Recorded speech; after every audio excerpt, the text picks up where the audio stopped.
Bismillahirrahmanirrahim. Wa sallallahu ala nabil karim.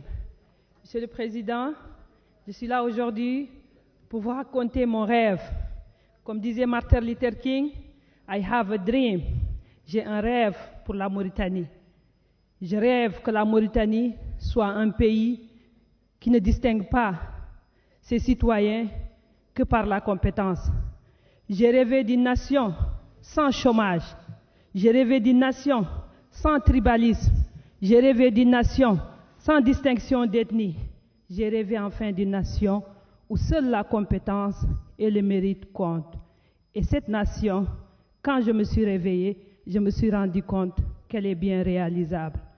Comment elle sera réalisable? Avec toutes ces ressources que nous avons aussi des compétences. Il suffit juste de la bonne volonté.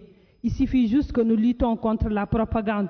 Il suffit que nous luttons juste contre le nombrilisme, contre le soi-même, contre l'enrichissement personnel, contre simplement l'égoïsme. Et pour cette raison, je pense que nous devrons commencer par subventionner les denrées de première nécessité, qui aujourd'hui, nous savons, dans le monde entier, il y a une crise qui est traversée, une crise qui est aggravée par cette guerre en Ukraine. Pour cette raison, nous savons que le panier de la ménagère est devenu vide.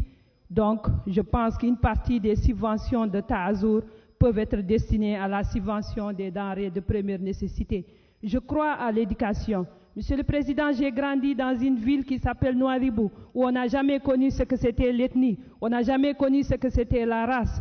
On distinguait les enfants par numéro de domicile.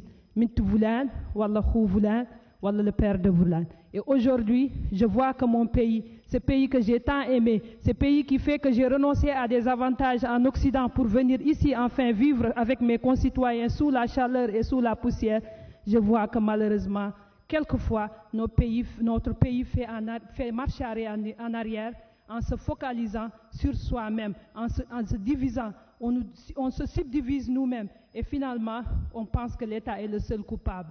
Oui, peut-être l'État a un rôle à jouer parce que l'État dispose du quatrième pouvoir, à savoir la communication, qu'on peut utiliser pour rapprocher les Mauritaniens, pour enfin faire comprendre que personne n'est en danger pour l'autre, que le danger, c'est de ne rien faire, que le danger, c'est de croire qu'on est meilleur que l'autre, que le danger, c'est de laisser les compétences en rade, que le danger, c'est de laisser les jeunes qui n'ont pas de bras longs pour aller déposer leur CV au Conseil des ministres, qui sont voués malheureusement à l'abandon ou simplement à l'immigration.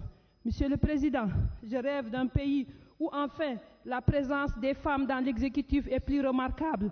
Monsieur le Président, nous sommes 53% de la population, nous ne représentons même pas 10% de l'exécutif et nous voyons que souvent on nous confie des postes à titre, on va dire, symbolique, pour ne pas dire il n'y a aucune femme dans les postes de bonne gouvernance, alors que les femmes sont les gestionnaires de vos foyers, alors que les femmes, c'est elles qui vous permettent justement de vous réaliser et d'être tranquilles, alors que simplement les femmes sont les mères de cette nation. Monsieur le Président, les femmes sont aujourd'hui instruites. Les femmes ne cherchent pas forcément les hommes, mais elles cherchent également à avoir ce que les hommes ont pour pouvoir se le donner soi-même et pour participer à la construction de cette nation. Monsieur le Président, je pense que tout dépend du changement des mentalités. Parce que, Monsieur le Président, l'instrumentalisation, c'est la manipulation des masses. Et la manipulation des masses, ce sont ces médias-là qui, en longueur de journée, nous rassassent les langues nationales, les langues ceci, les langues cela. Nous pensons que nous sommes au XXIe siècle et nous sommes à l'ère du numérique. La langue n'a point d'importance. La seule langue qui compte, c'est la langue de la bonne foi. La seule langue qui compte, c'est la langue de la compétence et la langue de l'honnêteté. Monsieur le Président, je pense que nous devons exiger plus de langues étrangères, y compris l'anglais, comme tous les pays du monde. Monsieur le Président, nous pouvons vivre mieux que Dubaï. Pour quelle raison? Parce que nous avons les ressources et nous sommes un pays sous-peuplé. Qu'est-ce qui nous manque? La bonne volonté, l'entraide et surtout la détermination.